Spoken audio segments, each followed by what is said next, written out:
This Sunday, a divided America. People are enraged on both sides of the issue, and it's completely tearing this community apart. The country split in two on multiple fronts. One battlefield, COVID and masks. Masks do not stop the spread of this virus.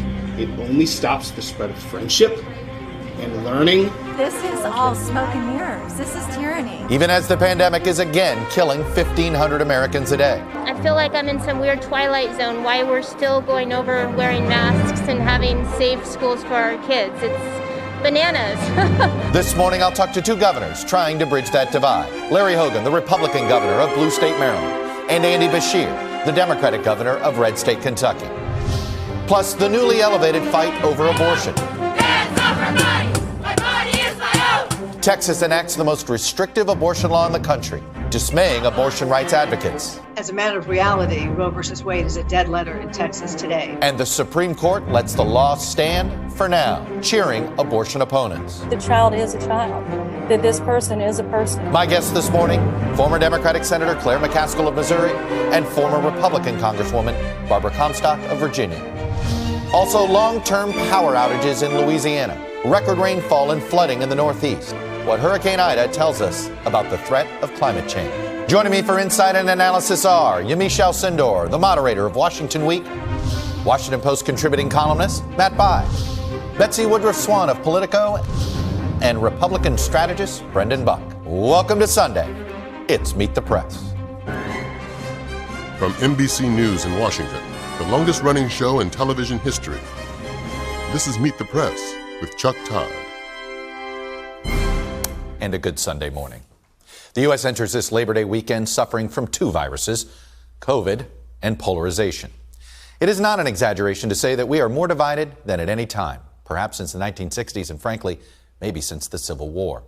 As one of our guests today put it, we used to be divided over issues like abortion and guns. We're kind of used to those divisions, and we still are divided on those two issues. But now, we can't even agree about COVID or January 6th. COVID has become an MRI of America's soul. Who would have imagined that masks, wearing or refusing them, would become such a political statement? This morning, we're going to take a look at how and why we're so divided, primarily through the lens of two issues. One is COVID, where the 7-day average of infections has risen to more than 161,000, driven largely by vaccine hesitancy and refusal. The other is abortion. The Supreme Court letting stand, at least for now, that restrictive Texas law that has left abortion opponents believing Roe could finally be overturned and pro-choice advocates fearing they may be right. With the country increasingly divided by geography, race, age, education, the question we're asking this morning, do we have the political leadership to meet this treacherous political moment? People are enraged on both sides of the issue, and it's completely tearing this community apart. The political divide has become deadly, with vaccine hesitancy driven by misinformation and the politicizing of the virus, leading to the harassment of healthcare workers, hospitalizations, and deaths. Things are just escalating. The rhetoric, the bullying. I feel like I'm in some weird twilight zone, why we're still going over wearing masks. Just 53% of Americans are fully vaccinated. Despite the nation's early start, that rate trails more than 30 other countries. As COVID hospitalizations and deaths rise, red states with the lowest vaccination rates are driving the surge. You got to help me get the people vaccinated. We are suffering the most at a time when it is the most preventable. In a recent NBC News poll, just 55% of Republicans said they were vaccinated, compared to 88% of Democrats. Among Republicans who said they support Donald Trump over the Republican Party, the number was even lower, 46%. 79% of Democrats favor a vaccine requirement. 75% of Republicans oppose it. Do you regret not getting the vaccine? Absolutely, I 100% regret it. What were some of the things you were hearing? That the vaccine was not a real vaccine, that it was like a tracking chip the government was trying to use on us. Misinformation has spread rapidly on conservative media. A plan is now underway to use vaccine mandates to take your guns. Virtually everything they told us about the COVID vaccine was wrong. And on social media. What's in the vaccine? Give me the insert sheet. We literally have come up with an incredibly safe and efficacious vaccine. People are behind me screaming about how It's tyranny and it's communism. There are also sharp divisions between the two Americas over the results of the election, the January 6th insurrection, the border, guns, and abortion. Now likely to produce a national political battle leading up to the next election. The new Texas law, which bans abortion after 6 weeks, provides at least a $10,000 reward to any individual who successfully sues someone for performing, aiding, or intending to aid in an abortion, including the driver who drops a woman off at a clinic. It's going to be nearly impossible for folks to access the care that they need. Thrilled we are celebrating this historic day for the pro-life movement. The Texas law is by far the most restrictive in effect. 15 states have attempted to ban abortion before viability, but have been stopped by court order. 54% of Americans say abortion should always or mostly be legal. 42% say it should always or mostly be illegal. Still, several states are already considering copycat legislation after the Supreme Court upheld the Texas law. When the Supreme Court goes out and makes a decision like this, it clearly is going to send a signal to all the states that are interested in banning abortions. And joining me now are two governors who are living our political divide. Andy Beshear is the Democratic governor of a very red Kentucky, where the Republican legislature has a veto-proof majority. And Larry Hogan is the Republican governor of a very blue Maryland, where the Democratic legislature has a veto-proof majority. And in the spirit of bipartisanship, the two governors agreed to appear together today. So I thank you and both, and welcome to both of you. Thank you. Good morning. Yes. Governor Beshear, let me start with you. Look, I'm just going to put up the case curve. You know this curve very well with COVID right now. It's astonishing how fast Delta has surged in the state of Kentucky. You're trying to deal with it, but you've been limited in your ability to do certain things by your Republican legislature. What can you get done now to try to slow this surge in Kentucky? Well, our situation is dire. We are setting case records. We have a record number of Kentuckians in the hospital battling COVID, in the ICU battling for their lives. We have a record number of families that are praying for their loved one who is on a ventilator, needing that assistance to breathe. A recent Supreme Court case and our legislature limit my ability to do some things like masking.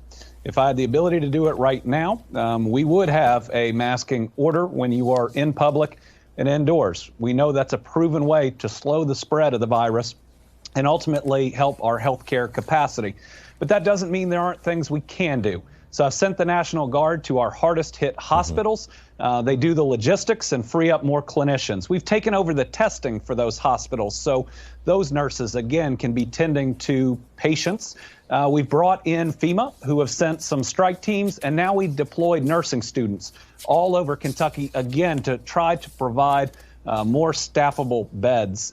It is a challenge. We are hit very, very hard, but we are going to continue to fight. When you're at war, you don't get to cry about what you can or can't do. You got to do your very best every day, because this is a battle of life versus death.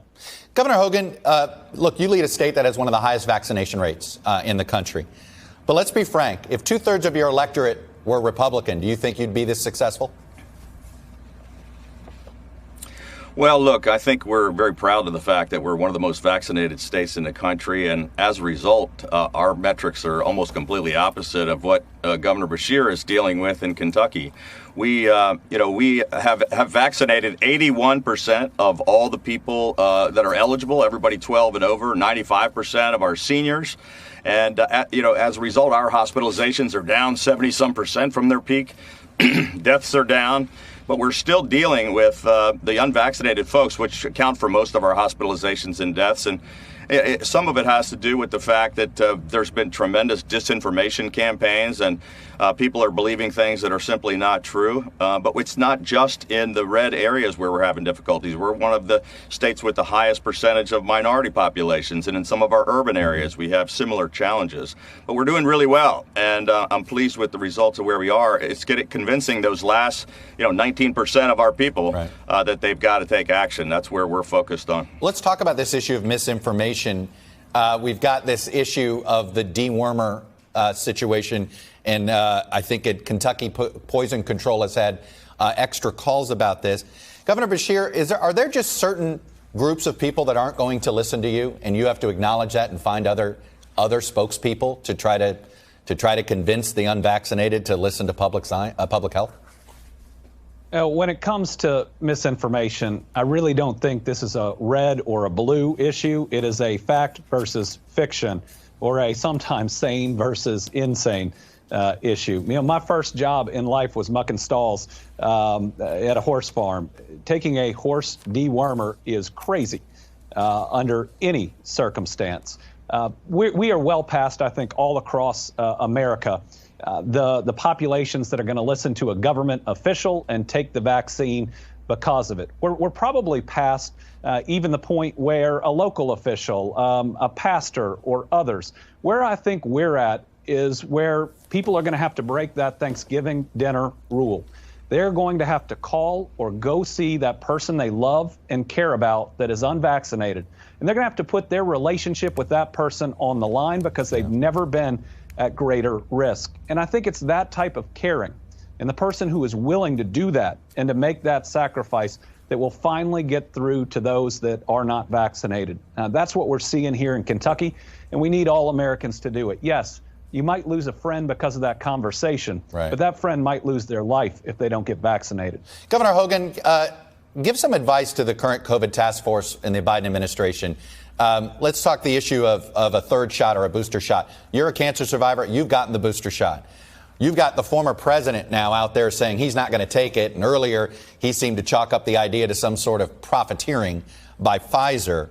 I think it's clear the Biden administration can't speak to those folks that need to be spoken to. Who should? And what would be your advice to the COVID task force team on how to talk to the Trump folks? Well, I don't think it's just about the Trump folks. I mean, I was fairly critical of President Trump when I thought that they were bad on messaging, when I thought they were doing things wrong and not providing the assistance that we needed in the states. And I've been the same thing with the Biden administration. I mean, we're getting some mixed messagings out of the administration, out of the CDC, the FDA, and the White House. And we need clear guidance on these booster shots because it undermines the credibility of it. And so they came out with I guess they slipped and pre-leaked a announcement about booster shots with all three vaccines, and then had to backtrack it and say you can only use Pfizer. What about the people that took J&J? What about the people that took Moderna? They haven't messaged properly about how to take care of these breakthrough infections. Like, look, it does prevent hospitalizations and death, or greatly reduce it, but it's not stopping people from getting breakthrough infections. So I think the messaging was not clear with either administration, and I think that's one of the ways we've been successful in our state is a clear, direct messaging that people can believe in and listen to, and that's been a problem all over the map. Governor Beshear, I'm curious of your thoughts on the Biden COVID task force. And I know you talked about having just a metric that you just, if you hit the number, mask mandate triggers. If you're below the certain number on infection, no. Why has it been hard to just create a statistical line here? It's like we know when a tropical storm becomes a hurricane because you measure the wind speed. Why has that been difficult with COVID? Well, it has been difficult, and it shouldn't be, because it's just basic science. And our healthcare providers have been wearing masks for decades. Why? To prevent infection in different areas. I think this is a test of our humanity. I believe that that's what this pandemic is. And remember, a pandemic isn't an issue. It's a virus that's trying to kill as many of us as possible. And so I think it comes down to, are you willing to be selfless and wear that mask, loving your neighbor and protecting them? Or is it more a question of selfish? I have the right to do whatever I want, even if it causes harm to others. You can't walk into a crowded movie theater and yell fire. Your freedom of speech doesn't extend that far. Yeah. So let's remember that liberty is the right to live our lives, not to cause someone else's death. That should be pretty easy for people of faith, for people of values. And I hope that we can start living that faith and those values to protect one another once again. Let me lift up and talk about the larger challenge of polarization. And the abortion debate, frankly, I think is only going to exacerbate our divide here. Both of you, I could argue, and you may disagree with me, but I'm going to play political analyst here. Both of you have benefited when the other party went too far. right? That I could argue that's why you're both governor today. Certainly why you may have a second-term Governor Hogan and why, Governor Beshear, you're there. Is that the only way to cut through polarization, Governor Hogan, is when the other party goes too far and then the voters create a check? Is that about it? Because it doesn't seem as if the middle ground gets represented unless one party goes too far. Well, that's an interesting. It's an interesting idea. I think that may be possible. Certainly in our state, you know, they had raised taxes 43 times in a row, even though we're the most democratic state in America. Even the Democrats got frustrated with that. And so, but I think that right now in America, there are certainly people on both ends of the extremes, on the left and the right, who get all of the attention, the ones that are making the most noise, and that's what we hear about when we're watching television. But about 70% of the people actually just are somewhere in the middle. They're moderate or right of center, left of center. They really want their elected officials to try to figure out a way to do something about this toxic politics, and they want us to work together to come up with real bipartisan common sense solutions. Turns out that's the most popular thing in America with most voters. Governor Beshear, both you and Governor Hogan have also share another thing in common. When you've had some abortion bills come from your legislature, you chose not to veto them, but you chose not to sign them, and they just became law. One had to do with some Medicaid funding with Planned Parenthood, I believe, on the Maryland side of things.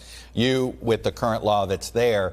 How much do you expect abortion to divide your state going forward? And what is do you have a plan on what to do in a post-Roe world? Well, I think it remains to be seen exactly what impact this Texas decision will have, especially with another case coming before the Supreme Court here pretty soon.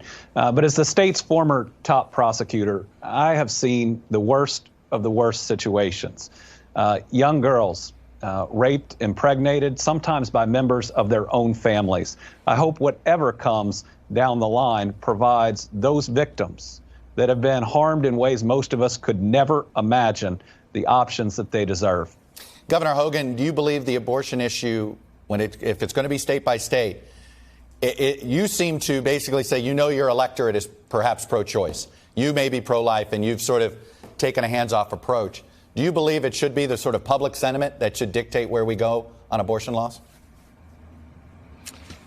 Well, I happen to be personally opposed to abortion, but and I believe that states do have rights to pass some reasonable restrictions. But certainly in this case, this bill in Texas seems to be a little bit extreme with this problem of bounties for people that turn in somebody that drove someone to an abortion clinic. So, look, I think the courts, the Supreme Court, will take this up. They haven't made the final determination on it.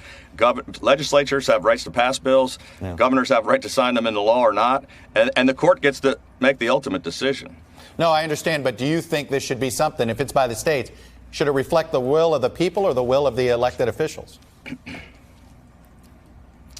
Well, the way our system works is we elect officials and they make decisions for us. The people get to decide whether they want to keep them in office or not. And in our state, the voters actually made this determination long before I became governor.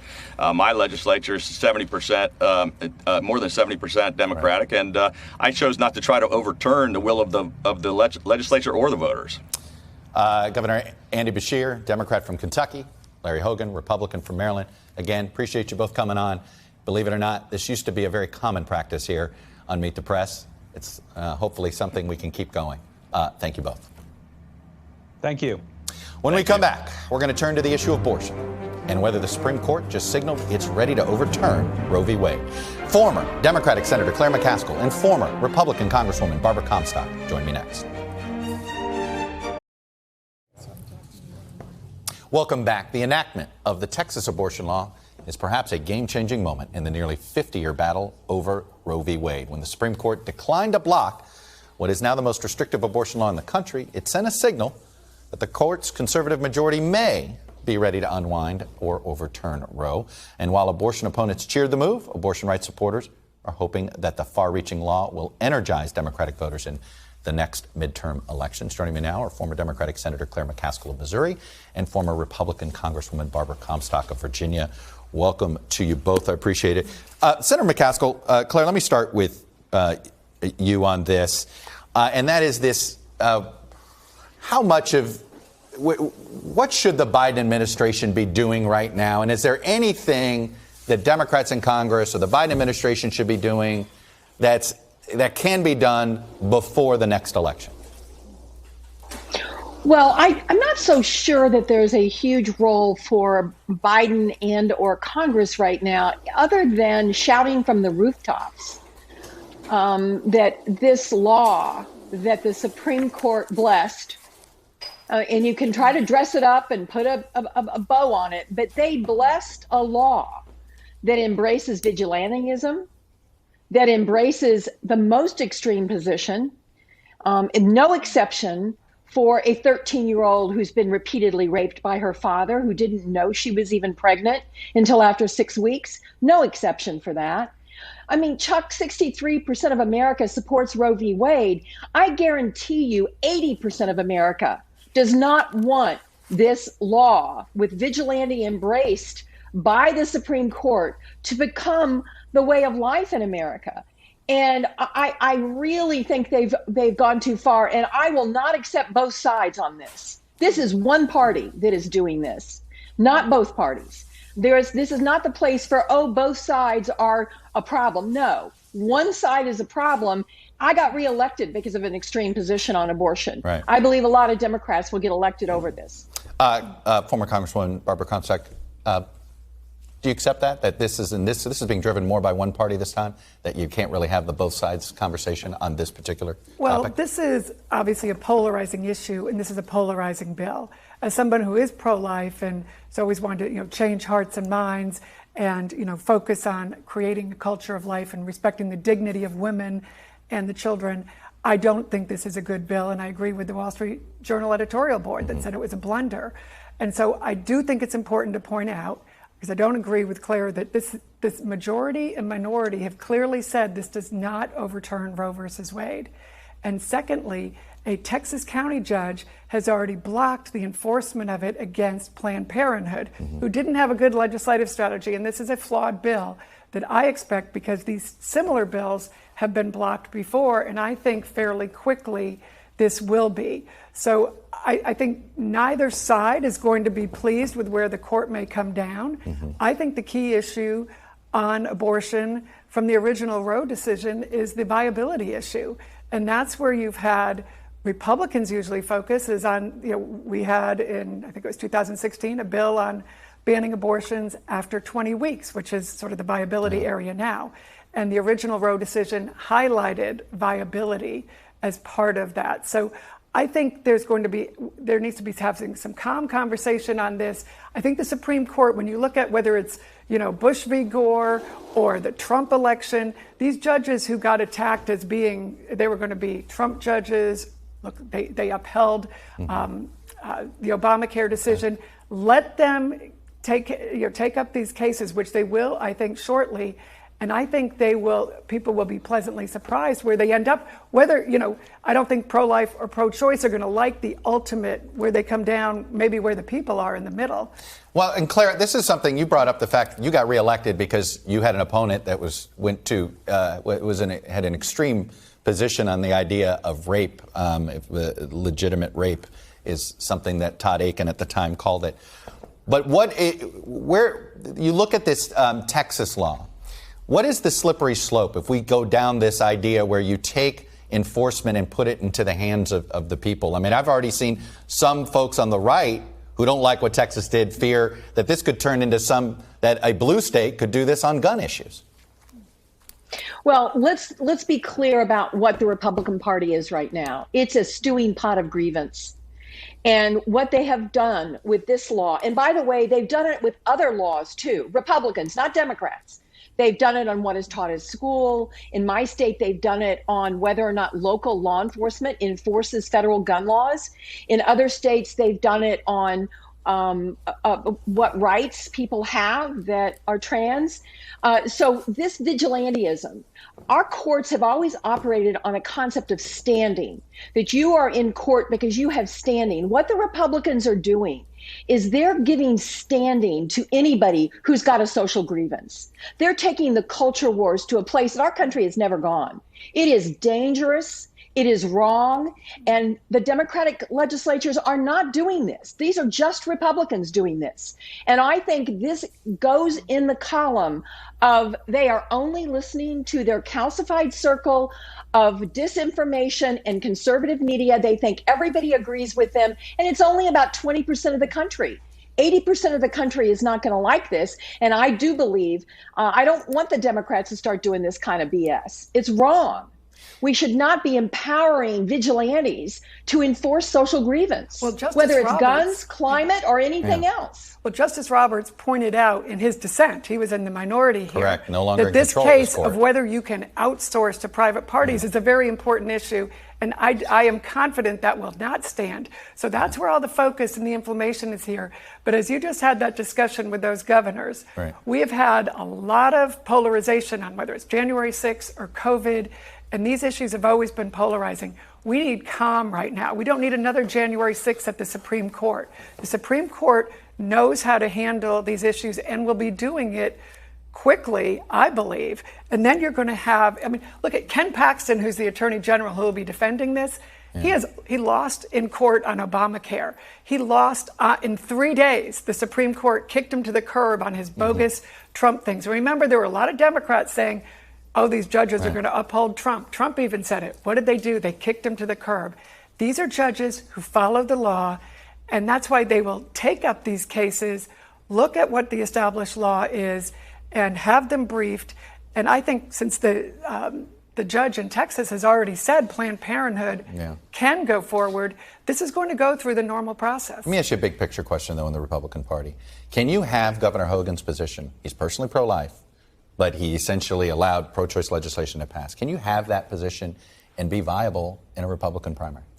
Well, look, I think Governor Hogan has been very pro-life throughout the COVID case. Look how he's brought people together. He's got his state vaccinated, and he has worked very well on this issue. You get where I'm at. I know, but he understood that his bill would be overridden. I mean, the bill, if he had vetoed it. So, yes, I do believe, because everybody understands there are different positions on this, which is why instead of having extremes drive this from both, whether it's a Democrat right. I mean, look, Claire was attacked by AOC in 2018 when she pointed out that abortion and guns were polarizing the country, and that's why she lost. Nancy Pelosi was attacked by Planned Parenthood in 2016 when she said, I'm not for abortion on demand for the whole 9 months, when we were discussing the 20, and then she had to come back and apologize to Planned Parenthood. We have to be able to discuss this. I got attacked for an over-the-counter birth control bill that Republican women supported.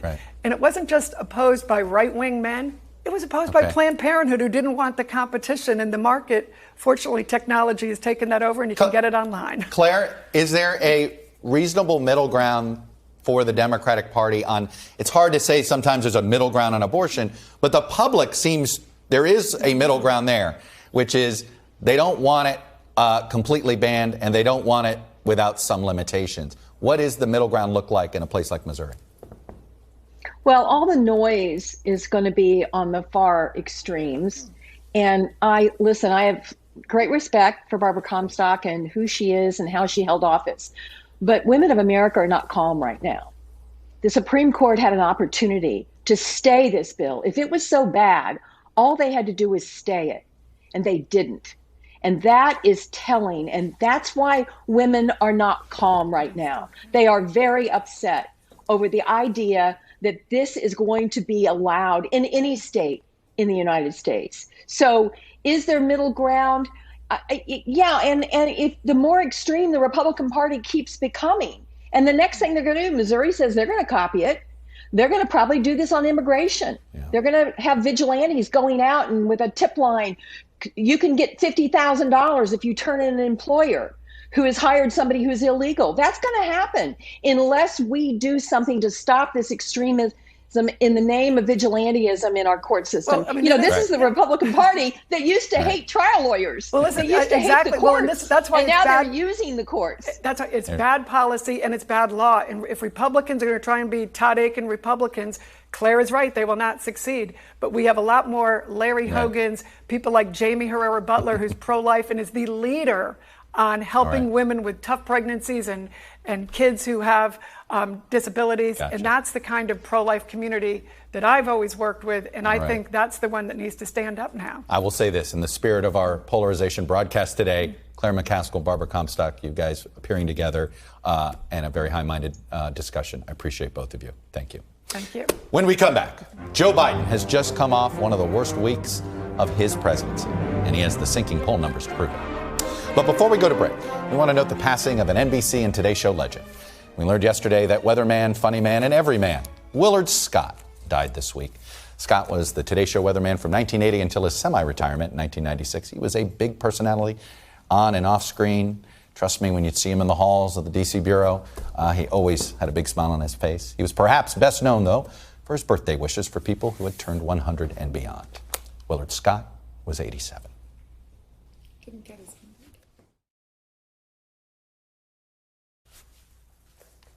Welcome back. The panel is here. Michelle Sindor, moderator of Washington Week on PBS. Washington Post contributing columnist Matt Bai, Republican strategist Brendan Buck, and Betsy Woodruff-Swan of Politico. Brendan being the only happy college football fan at this table this morning. Congratulations to your Bulldogs there. Someday Miami will be SEC caliber. But I want to start with Joe Biden and where things stand in the Democratic Party. Yamiche, you cover this White House very closely. I want to put up his poll ratings here. 43, 44, 46. We had him at 49, and it was clear 2 weeks ago that he was still going down, that he hadn't hit bottom. Perhaps this is bottom here. Does the White House think they have an Afghanistan problem or a COVID problem? Well, I'll say this. These numbers underscore a real fact, which is that presidents try to create agendas, but that real life events and circumstances actually define their agendas. And here you had a president who took such fierce criticism over his withdrawal from Afghanistan, plus the idea that he declared independence of the virus or something close to it, talking about the idea of a return to normalcy on July 4th, only to then have Americans say we have to put our masks back on, we have to see children have surging rates of COVID. So this is the problem that the president is faced with, is this idea that he has been talking about solving these problems. He ran on this idea of being a clear-headed, experienced president, and the White House is saying we're trying to do this. We understand our number one job is still COVID, but the American people are looking and saying, okay, all of this experience means what exactly for my lived experience? Add to that, of course, the economics of this, right? Yeah. We have to remember that the economy is the thing that is driving this, and our original sin of this pandemic was polarization and lies, and that is leading people not to get the vaccine. That's also leading people to die of the virus and take dewormers. And now the president and White House officials tell me that it really is about explaining to people that science evolves, explaining to people that challenges are part of the job. And then these poll numbers are really challenging for him. You know, it's interesting. I want to put up our poll of just the independent voters, because, Betsy, this is who's moving. The only people that move now in our polarized climate. Democrats don't move up or down. Republicans don't move up or down, right? It's the color of their jersey. It's this small slice of independents. You can see his approval rating sitting at 36% now.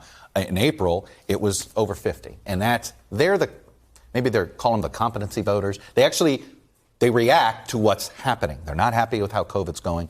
Whether it's Biden's fault or not, he's the guy at the wheel. It's a nightmare number for the White House. I talked with a Republican strategist about this whole situation yesterday, and what that person said is that Afghanistan, that horror in a vacuum, probably would not have significantly damaged Biden's poll numbers the way we've seen them change over the last few months. But the point that this particular strategist made is that it's the totality of everything that's happened since April. It's COVID, it's inflation, there's some evidence voters are concerned about the immigration system, and it gives Republicans an opening to argue that things are spiraling out of control for the White House. Whether or not that's accurate, this number kind of tells you what you need to know, at least in terms of the way that this administration and this White House are communicating to the American people and to these persuadable independents how exactly they're governing and their ability to shape circumstances rather than be shaped by them.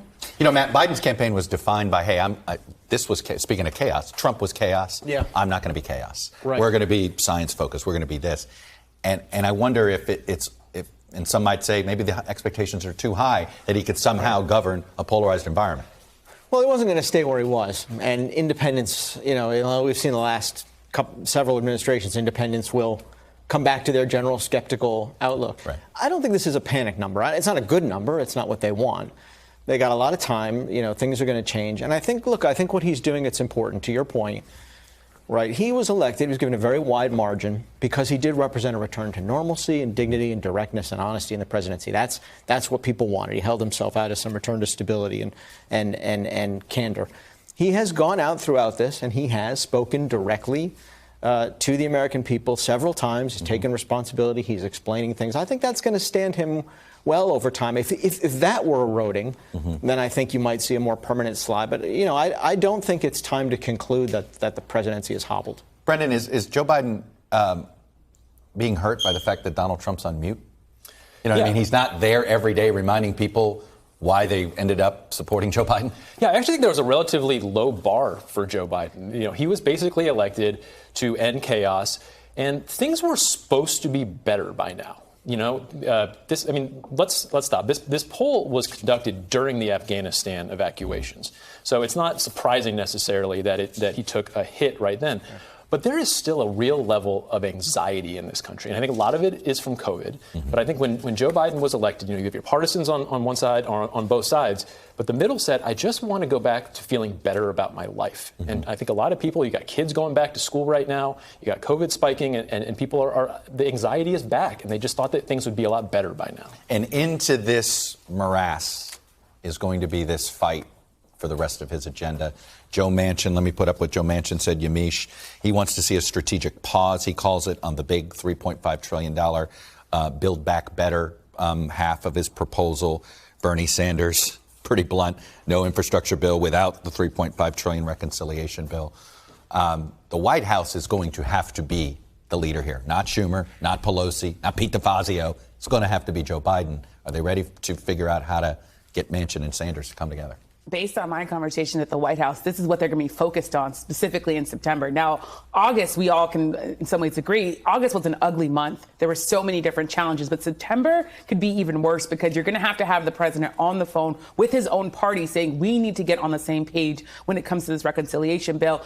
There is this idea of a climate change having come to the front door of the East and the West. Yeah. Fires on one side of the country, floods in New Jersey. The idea that more people died of the storm in New Jersey than in other parts of the country really, I think, scares some people into saying we need to be taking action in Congress to deal with this. But this is going to be Joe Biden. He ran on the idea that he could bring people together. He ran on the idea that I know these people. I've been 3 decades in Congress, 3 decades in the government and public service. And as a result, I can bring these people together. That's going to be a test for this. And White House officials tell me he's going to be personally involved. He's going to be calling folks. Yeah. He's going to be spending his time doing this. Boy, Betsy, Joe Biden could use a signing ceremony right now. There's a bill that deals with infrastructure that's ready to go. And you see what's happening. I mean, I get the strategy behind the scenes, but if you're a person with a flooded basement, you're like going, we got to do something. If only there were a way. Yeah. And I talked about this with the Democratic strategist yesterday, a Democratic Hill aide, who said part of the problem here is the tension within the House and Senate Democratic conferences.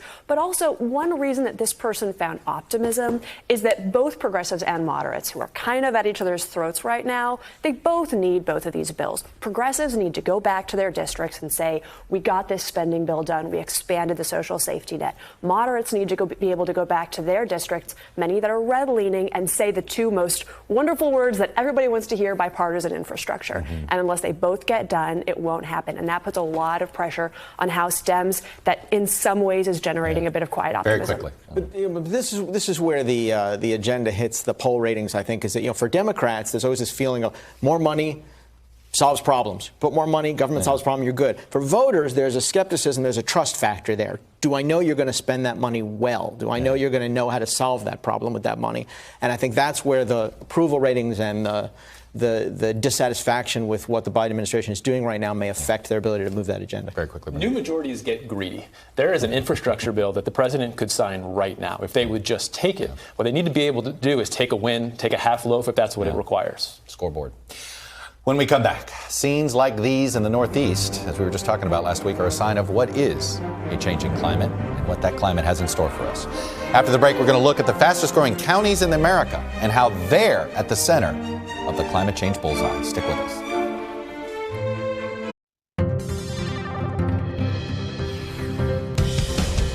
Welcome back. It's data download time. This week we saw once again the issue of climate change is not a hypothetical. It is here and it is deadly. And with this year's new census numbers, we're learning where people are choosing to move is going to mean that more and more Americans are going to be in places where climate change is having a pretty devastating impact. Let me show you where our movements are. Obviously, the fastest growing cities in America, look at it. They're in the Southwest and in the West. And you already can see where we're headed.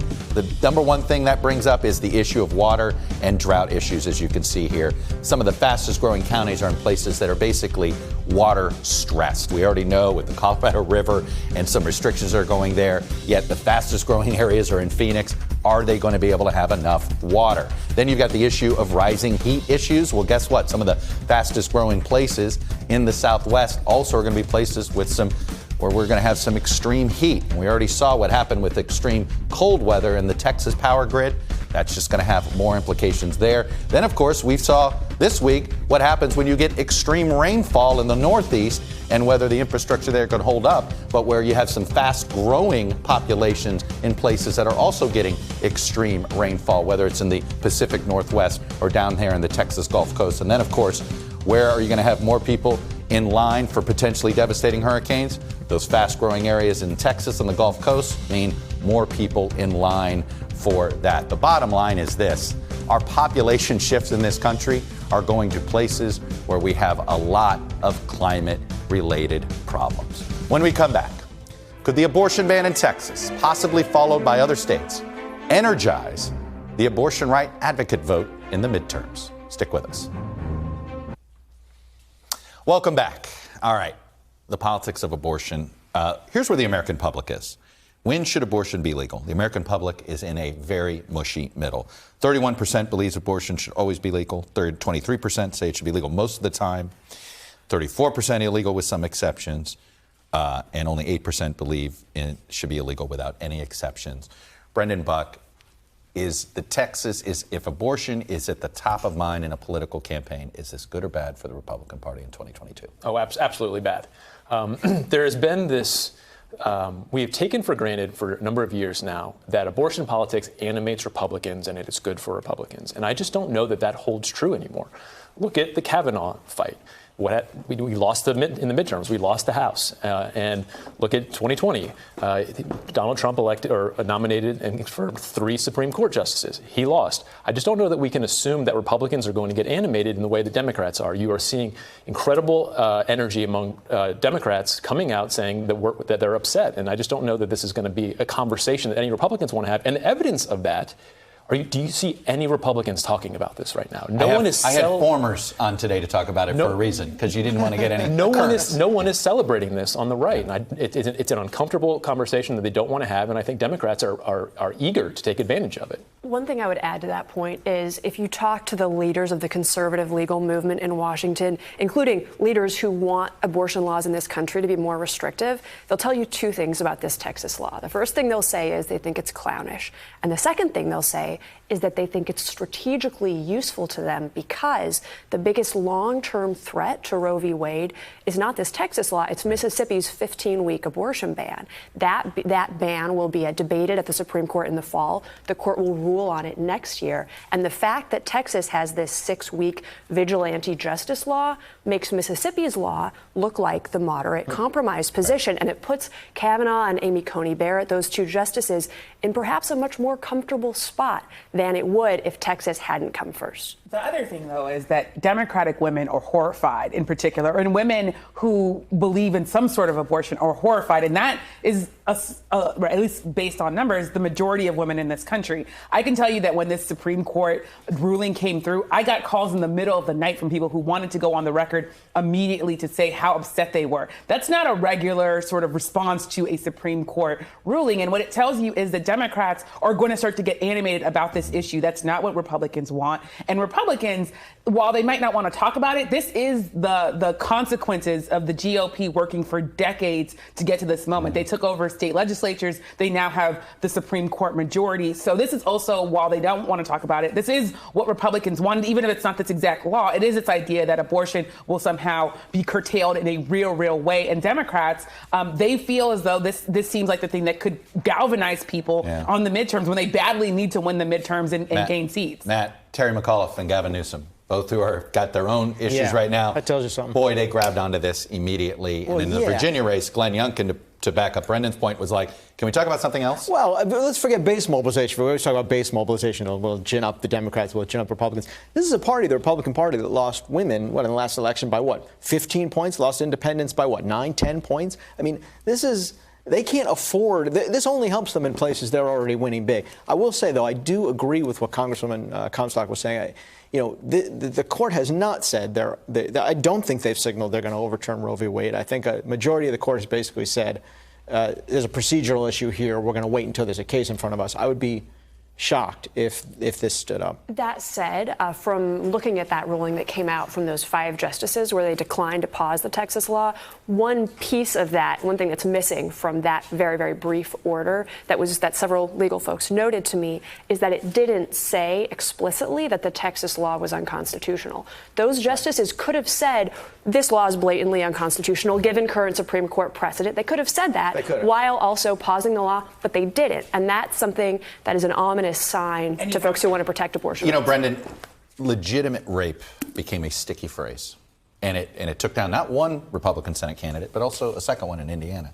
This bounty thing feels like no matter what, it may make Mississippi look reasonable to some people, but the bounty thing has this stickiness to it where even the average person is going to hear about this. It's an asinine way to set up a law. And you asked the right question of Claire McCaskill. What stops a California from banning guns by saying you can sue anybody who owns one?